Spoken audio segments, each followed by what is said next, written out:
Welcome to everybody. लक्ष्य के online classes में आपका स्वागत है। आज हम लोग देखेंगे लोड ड्यूरेशन कर्व के बारे में। इसके पिछले लेक्चर में आपने देखा था लोड कर्व के बारे में, ठीक है, कि लोड कर्व क्या होता है।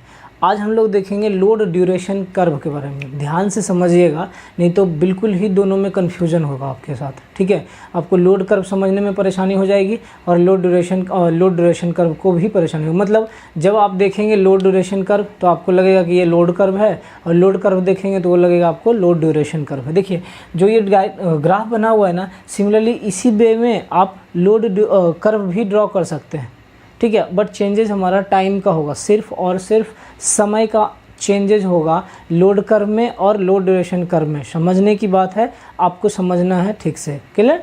तो देखिए ऐसा भी ग्राफ आप प्लॉट कर सकते हैं किसमें, लोड कर्व में। जब मैं न्यूमेरिकल सॉल्व करवा रहा हूँ आपको, तो उस टाइम में मैं आपको बताऊँगा कि हाँ कैसे आप सॉल्व कर सकते हैं, क्लियर है।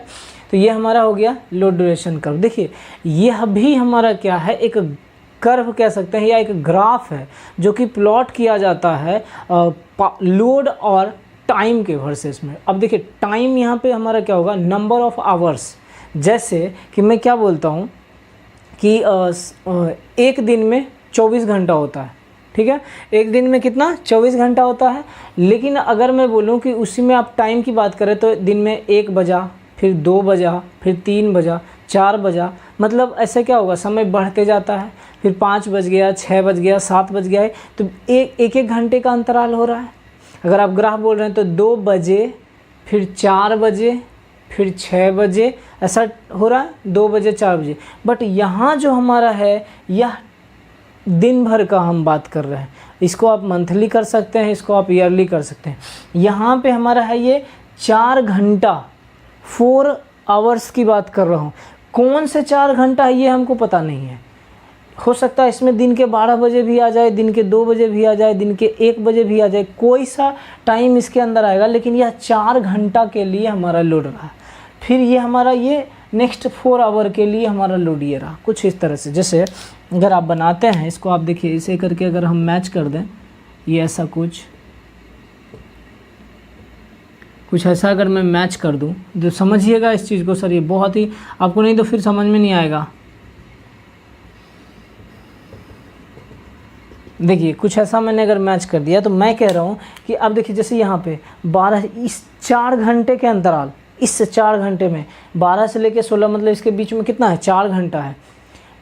किस समय की बात करें तो नहीं पता चल रहा है, लेकिन लोड कर्व में आप समय टू समय बता सकते हैं। जैसे आपको पूछा जाएगा लोड कर्व में कि आपको 2 बजे से लेके 3 बजे के बीच में कितना लोड कंज्यूम हुआ, तो आप लोड कर्व देख के बता सकते हैं कि हमारा कितना कर्व कंज्यूम हुआ इलेक्ट्रिसिटी। लेकिन मैं ये इसको देख के, इस ग्राफ को देख के पूछूं कि बताइए कि आप 12 बजे से लेके 2 बजे दोपहर की जो बात कर रहे हैं PM में, उस टाइम में आपका लोड कंजम्पशन कितना रहा, तो ये आप नहीं बता पाइएगा, ठीक है, क्योंकि इसमें हमारा वो क्लियरिटी है नहीं, है ना। यहाँ पे हमारा क्या है, नंबर ऑफ़ आवर्स। मैं पूछूंगा कि दिन के 14 घंटे में आप बताइए 14 घंटे इलेक्ट्रिसिटी कितना कंज्यूम हुआ, वो आप बता दीजिएगा आराम से कि 4 घंटा में ये 4 4 8 4 12, इसका 2 यहाँ से ले लीजिए आप। 14 घंटे में आप इसका एरिया कैलकुलेट कीजिएगा, उतना किलोवाट आवर कंज्यूम करेगा।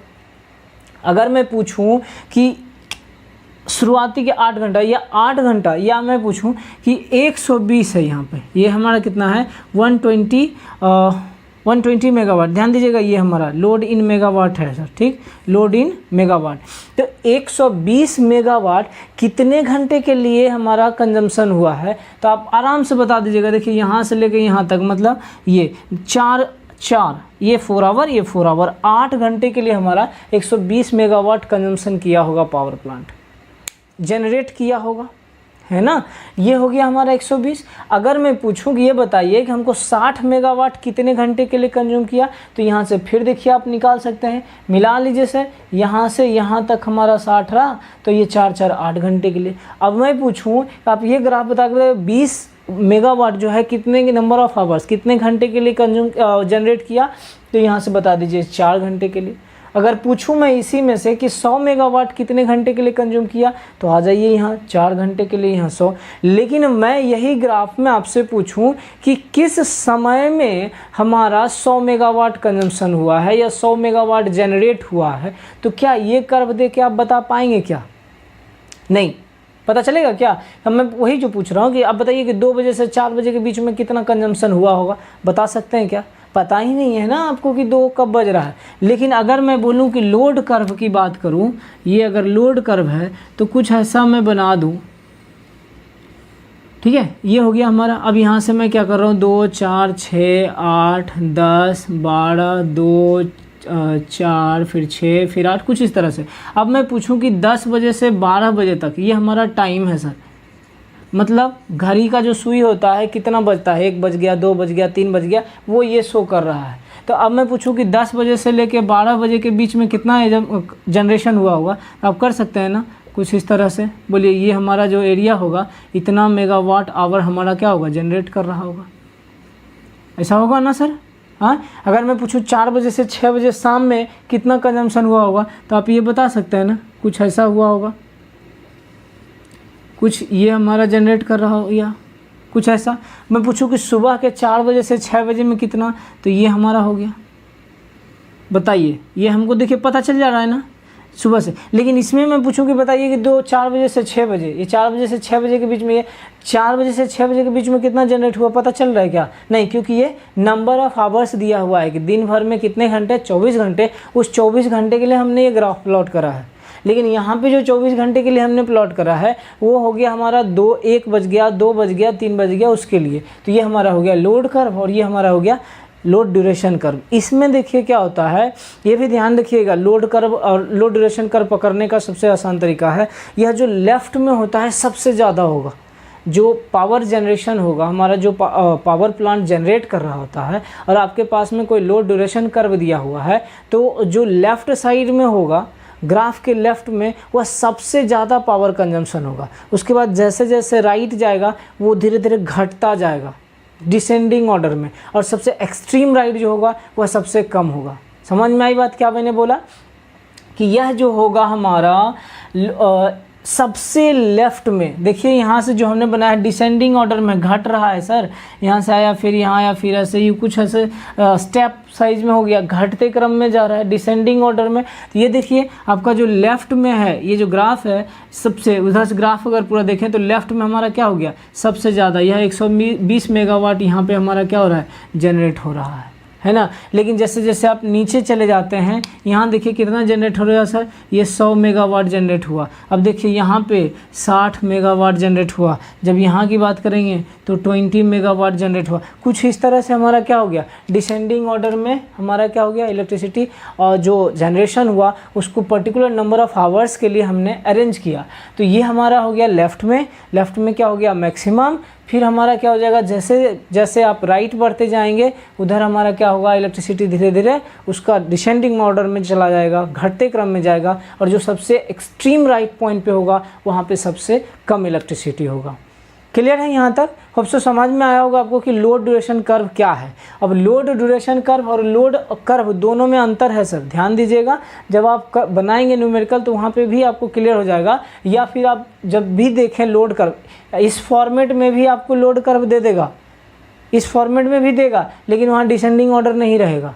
ठीक है, वहाँ पे क्या होगा, घटते क्रम बढ़ते क्रम, बीच में कहीं घट गया कहीं बढ़ गया, कुछ इस तरह से, जैसे ये शो कर रहा है ना, कुछ इस तरह से शो कर देगा, है ना। लेकिन ये हमारा लिनियर नहीं रह के रेक्टेंगुलर फॉर्म में भी शो कर देगा। समझ में आई बात? तो हो जाएगा लोड। अब देखिए बात करें लोड कर्व से, तो इसमें हमको क्या क्या पता चल सकता है। अगर मैं पूछूं कि इस कर्व को देख के बताइए कि मैक्सिमम डिमांड हमारा कितना रहा होगा दिन भर में मैक्सिमम डिमांड कितना रहा, कब कब रहा होगा नहीं, कितना रहा होगा दिन भर में मैक्सिमम डिमांड कितना रहा होगा, मैं ये पूछ रहा हूँ। किस टाइम में रहा होगा, मैं इस चीज़ को नहीं पूछ रहा हूँ। ठीक है, तो यहाँ पे क्या हो जाएगा, 120 मेगावाट हमारा जो है मैक्सिमम डिमांड है। तो दिन भर में किसी भी समय में हो सकता है 2 घंटे के लिए रहा होगा दिन में, फिर 2 घंटे के लिए दोपहर में, फिर 2 घंटे के लिए शाम में, फिर 2 घंटे के लिए रात में, कुछ इस तरह से हमारा क्या होगा, अंतराल बना हुआ होगा। लेकिन किस टाइम में होगा ये हमें पता नहीं है।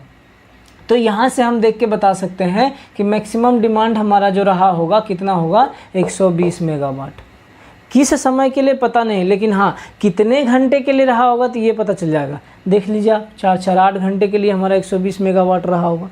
समझ में आई बात। अब देखिए इसका अगर एरिया आप कैलकुलेट कर लें, इसका एरिया, ये कंप्लीट का एरिया कैलकुलेट कर लें। जैसे कहिएगा कि सर कैसे एरिया कैलकुलेट करेंगे, तो यह भी आसान है सर आपके लिए, बिल्कुल आसान है। आप पहले इसका एरिया कैलकुलेट करें, होगा ना, फिर आप इसका एरिया कैलकुलेट करें, फिर आप इसका एरिया कैलकुलेट कर लें, फिर आप इसका एरिया कैलकुलेट कर लें। देखिए सब रेक्टेंगुलर फॉर्म में नहीं दिख रहा है क्या आपको? यहाँ से लेके यहाँ तक का 1, यहाँ से लेके यहाँ तक का 2, यहाँ से लेके यहाँ तक का 3, यहाँ से लेके यहाँ तक का 4। ये एरिया अगर आप कैलकुलेट कर लेते हैं और सबको जोड़ देते हैं तो total number of unit generated निकल जाएगा क्या। अब चूँकि 24 आवर के लिए है तो एक दिन में दिन रात मिला के हमारा कितना होगा, 24 आवर। तो इस 24 आवर में हमारा कितना यूनिट जनरेट होगा पता चल जाएगा क्या, चलेगा ना। तो यहाँ से हमारा क्या होगा, मैक्सिमम डिमांड भी पता चल गया और यूनिट जनरेटेड भी पता चल गया। अब बता दीजिए कि अगर यूनिट जनरेटेड भी पता चल जाता है तो अगर मैं बोलूँ कि यहाँ से आप एवरेज लोड निकाल सकते हैं तो क्या एवरेज लोड निकल जाएगा क्या। जितना यूनिट जनरेटेड होगा उसको हम अगर 24 से डिवाइड कर दें, चूँकि एक दिन की बात कर रहा हूँ मैं, अगर 24 से डिवाइड कर दें तो हमारा एवरेज लोड हो जाएगा क्या। क्लियर। अगर आप एवरेज लोड निकाल लेते हैं तब ये बताइए कि क्या लोड फैक्टर पता चल जाएगा क्या, बोलिए हाँ, क्योंकि हमारे पास मैक्सिमम डिमांड यहाँ पता चल चुका है ऑलरेडी और आपने अभी तुरंत एवरेज लोड को भी आप कैलकुलेट करके निकाल लेते हैं। तो एवरेज लोड बटे मैक्सिमम डिमांड हमारा क्या हो जाता है, लोड फैक्टर। बताइए यहाँ से भी हमारा क्लियर हो रहा है? अब आप बोलिएगा कि सर हम load curve, load duration curve दो हम क्यों बनाए, दो क्यों बनाए? तो दो हम इसलिए बनाए कि यहाँ पे हमको नंबर ऑफ़ आवर्स, हमको यहाँ पे समय का ज़रूरत नहीं है कि किस समय में, मतलब दिन के 2 बजे कितना इलेक्ट्रिसिटी कंजम्पशन हुआ या रात के 2 बजे कितना हमारा जनरेशन हुआ, उससे हमको मतलब नहीं है। अगर तो हम क्या करेंगे, लोड कर्व देख के हम बता देंगे कि कब कितना मेगावाट हमारा जनरेट हो रहा है और कितने घंटे के लिए। लेकिन जब आपको स्पेसिफिकली पूछा जाएगा कि आप ये बताइए कि दिन के 2 बजे या दिन के 4 बजे आपका इलेक्ट्रिसिटी कितना जनरेट हुआ, तो ये लोड कर्व से पता नहीं चलना है सर। ये कहाँ से पता चलेगा, सॉरी ये लोड कर्व से पता चलेगा, ठीक है। लोड ड्यूरेशन कर्व से ये पता नहीं चलेगा। क्या पर्टिकुलर टाइम जो होगा, स्पेसिफाइड टाइम, कि दिन के 4 बजे या दिन के 6 बजे, रात के 12 बजे कितना इलेक्ट्रिसिटी जनरेट हुआ, तो ये चीज़ हमारा लोड कर्व से पता चलेगा, ना कि लोड ड्यूरेशन कर्व से। लोड ड्यूरेशन कर्व से सिर्फ नंबर ऑफ़ आवर्स के अलोंग में आप पता कर पाएंगे कि कितना यूनिट जनरेट हो रहा है। होप सो समझ में आया होगा कि क्या अंतर होगा लोड कर्व में और क्या अंतर होगा लोड ड्यूरेशन कर्व में। क्या होता है लोड ड्यूरेशन कर्व और क्या होता है लोड कर्व। क्लियर है? नहीं समझ में आएगा तो आप पूछ लीजिएगा या 1-2 बार और वीडियो को जो है रिपीट करके देखिएगा, होप सो समझ में आएगा। देखिए इसको हम देखते हैं कि लोड ड्यूरेशन कर्व क्या होता है। The curve shows the variations of load but with the loads arranged in a descending order of magnitude। Clear हुआ कि ये कर्व ही हमेशा हमारा जो है लोड में वेरिएशन को ही शो कर रहा है। क्या कर रहा है? लोड में वेरिएशन को ही शो कर रहा है, बट लेकिन with the loads arranged in descending order of magnetism. जो लोड है वह अरेंज किया हुआ है, वह डिसेंडिंग ऑर्डर में अरेंज किया हुआ है, उसको यह क्या करता है, प्रदर्शित करता है, रिप्रेजेंट करता है। क्लियर? दैट इज, अर्थात बोला जाए the greatest load on the left, greatest load on the left, left का जो है मैक्सिमम ग्रेटेस्ट लोड जो होगा, greatest load on the left, lesser load towards our right and the least load at the extreme right। यह जो curve है हमारा load duration का, यह लोड ड्यूरेशन कर्व का जो लेफ्ट पॉइंट होगा यह हमारा ग्रेटेस्ट लोड को शो करेगा। ध्यान रखिएगा, यही आपको पकड़ में लाएगा कि लोड ड्यूरेशन कर्व है कि लोड कर्व है। ठीक ना। जो लेफ़्ट में होगा वो आपका मैक्सिमम पॉइंट होगा या मैक्सिमम लोड होगा। अब जैसे जैसे आप दाहिना साइड जाएंगे, राइट साइड में जाएंगे, या डिसेंडिंग ऑर्डर में घटता चला जाएगा, है ना। यह डिसेंडिंग ऑर्डर में क्या होगा, घटता चला जाएगा। और जो सबसे एक्सट्रीम राइट पॉइंट पे होगा यह आपका सबसे कम लोड होगा। समझ में आई बात, सबसे कम लोड होगा, वही चीज़ यहाँ पे लिखा हुआ है। आगे देखिए, the area under this curve gives the total number of unit generated for the period considered. इसके अंदर का एरिया जो होगा, ये जो आपका टोटल एरिया अभी मैंने बताया 1 2 3 4 करके, तो ये जो टोटल एरिया होगा ना, यह हमारा क्या देगा, unit generated in a particular time period. मतलब कि यह कितने घंटे का ग्राफ आपने बनाया है, उस ग्राफ उस उतने नंबर ऑफ आवर्स के लिए, उस उतने घंटे के लिए हमारा कितना यूनिट जनरेट हुआ है या कितना इलेक्ट्रिसिटी जनरेट हुआ है, उस चीज़ को यह कर्व हमारा क्या करेगा, शो करेगा। क्लियर। आगे देखिए, from this curve load factor can also be determined. Clearly आपको मैंने बताया था, यहाँ पे आप चाहें तो लिख सकते हैं लोड फैक्टर, एवरेज लोड भी आप चाहें तो निकाल सकते हैं। एवरेज लोड हमारा क्लियर हो गया, यहाँ से ETC कर लीजिएगा सर आप, ठीक है। तो यहाँ से हम लोड कर्व अगर बात करें तो कैसे, तो अब एवरेज लोड का बात करेंगे तो जब यूनिट जनरेटर निकल जाएगा 24 से डिवाइड कर दीजिए, लोड एवरेज लोड हो जाएगा। अगर लोड फैक्टर की बात करें तो एवरेज लोड अब बटे में maximum demand, ratio of average load to the maximum demand, वह हमारा क्या हो जाएगा, लोड फैक्टर। तो यहाँ पे आपको मैक्सिमम डिमांड भी पता रहेगा और एवरेज लोड आप कैलकुलेट करके निकालेंगे with the help of number of unit generated and number of hours. तो आपको फिर क्या मिल जाएगा, लोड कर्व हो गया। तो ये चीज़ हमारा क्या कहला गया, लोड और ड्यूरेशन कर्व। होप सो समझ में आया होगा आपको कि क्या है हमारा लोड ड्यूरेशन कर्व, ठीक है। इसको लिख लीजिए। अब इसी पे हमारा कुछ न्यूमेरिकल्स होगा, ठीक है, न्यूमेरिकल होगा। और इस चैप्टर में अब कुछ ज़्यादा है नहीं सर, ठीक है। बस अब जो भी होगा न्यूमेरिकल का लेक्चर होगा और कुछ डेफिनेशन है हमारे पास जिसको कि मैं बता दूंगा अभी। और एक रहेगा नंबर ऑफ़ यूनिट साइज, और फिर मैं आपको एक और बता दूंगा कि कैसे हमारा ये लोड फैक्टर या डाइवर्सिटी फैक्टर जो होता है कंसीडर्ड किया जाता है कि हमारा कॉस्ट जो होगा किस तरह से घटेगा या बढ़ेगा। क्लियर है, यहाँ तक समझ में आ गया होगा आपको। नहीं समझ में आए तो लेक्चर को 2 बार देखिएगा, उम्मीद तो आपको समझ में आ जाएगा। चलिए आज के लिए हम लोग इतना ही रखते हैं, धन्यवाद।